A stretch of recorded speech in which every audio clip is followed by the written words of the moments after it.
안녕하세요. 회생 변호사 박시영입니다. 이번 영상에서는 상속재산 파산을 하면 안 된다, 유의할 점에 대해서 말씀드리겠습니다.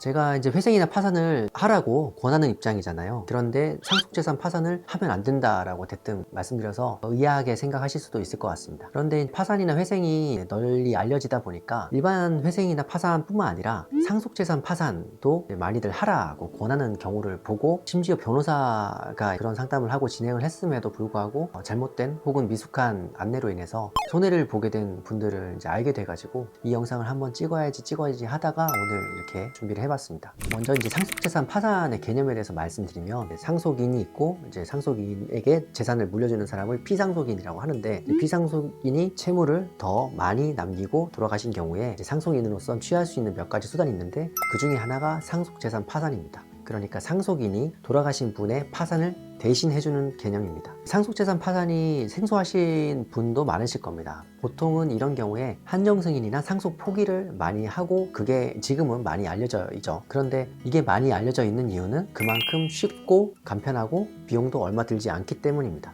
상속 파산이 왜 안 알려져 있느냐? 힘들기 때문입니다. 이게 많이 알려져 있지 않고 어렵다고 하지만, 많이 알려져 있지 않다는 건 그만큼 활용 가치가 낮기 때문인데, 왜 그런지 몇 가지 말씀드리겠습니다. 첫 번째는 비용이 비쌉니다. 상속 포기나 한정 승인은 신청서 하나 제출하면 거의 끝납니다. 그런 경우에는 혼자서도 할 수 있고, 이제 변호사나 법무사 사무실에서 이제 쉽게 대행을 해주니까 비용이 그렇게 비싸지 않습니다. 보통 100만 원 이하로 해결할 수 있는 경우가 많고, 이외에 추가적인 비용도 거의 들지 않습니다. 그런데 상속재산 파산은 비쌉니다. 신청서가 파산 신청서 이상으로 복잡하고 법원에 예납금도 내야 됩니다.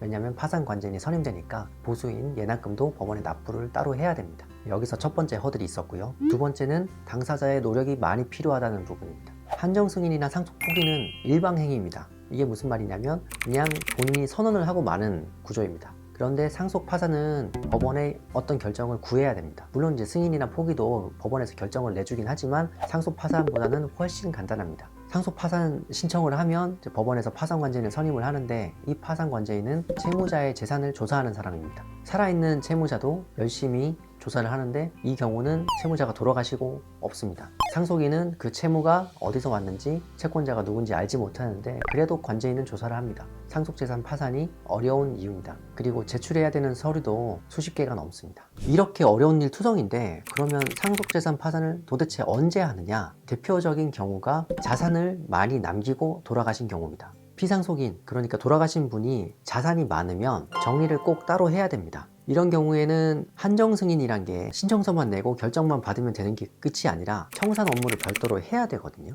그런데 그 청산 업무를 본인이 하기 어려우니까 법원에 해주세요 라고 이제 들이미는 게 상속 파산인데, 자산이 많이 있는 경우 이 청산 업무를 하지 않으면 여러 가지 문제가 발생하고, 권리관계를 끝내려고 상속 포기나 한정 승인을 하는 것은 결국 빚을 정리하고 자기가 그 골치 아픈 일에서 해방되고 싶어 하는 건데, 이 청산 업무를 마무리하지 않으면 그게 끝나지 않습니다. 제가 말씀드리는 자산에는 부동산뿐만 아니라 고가의 등록 대상인 선박이나 공장기계 이런 것들이 다 포함됩니다. 일반적으로 현금 같은 유동자산은 고액이 아닌 이상은 따로 정리를 하시면 충분합니다. 하지만 이 유동자산도 복잡하고 고액이면 꼭 별도의 정리 절차, 그러니까 상속재산 파산이든지 아니면 한정승인의 진행을 꼭 전문가에게 끝까지 부탁을 해야 됩니다. 이렇게 정리해야 될 자산이 있고 채무가 더 많을 때 신청하는 게 상속재산 파산입니다. 그런데 또 여기서 정말 조심해야 될 것이 있습니다. 바로 세금입니다. 예를 들어보면 가령 10억짜리 부동산이 있다고 칩시다. 그런데 채무가 20억이에요. 이러면은 그 빚을 자기가 떠안을 수 없으니까 한정승인이나 상속재산 파산을 합니다. 혹은 상속 포기를 할 수도 있겠죠. 그런데 상속 포기를 할 경우와 달리, 혹은 한정승인을 전제로 한 상속재산 파산을 신청을 하면 그에 대한 취득세를 상속인이 내야 됩니다.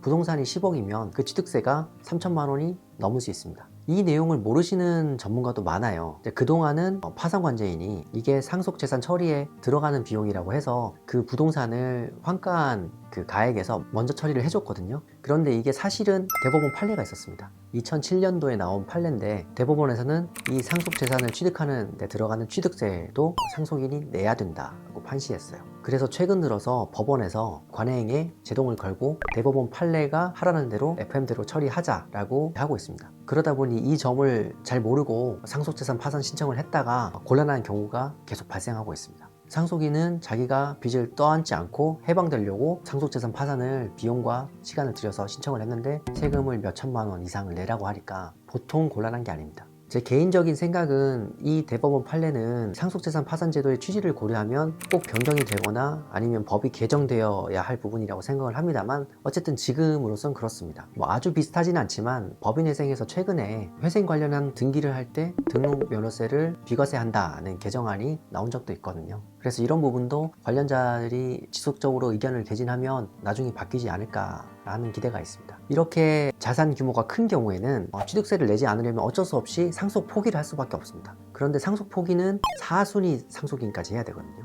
반개 혈족까지 다 상속 포기서를 제출을 해야 됩니다. 이상으로 상속재산 파산에 대해서 말씀드렸습니다. 상속재산 파산이 실무상 잘 진행되지 않는 이유, 그만큼 어렵고 유의해야 될 점이 많다는 부분을 말씀드렸습니다. 그럼에도 불구하고 상속재산 파산이 꼭 필요한 경우가 있습니다. 하지만 말씀드린 부분 때문에라도 꼭 알고 유념하시기 바랍니다. 영상 봐주셔서 감사합니다.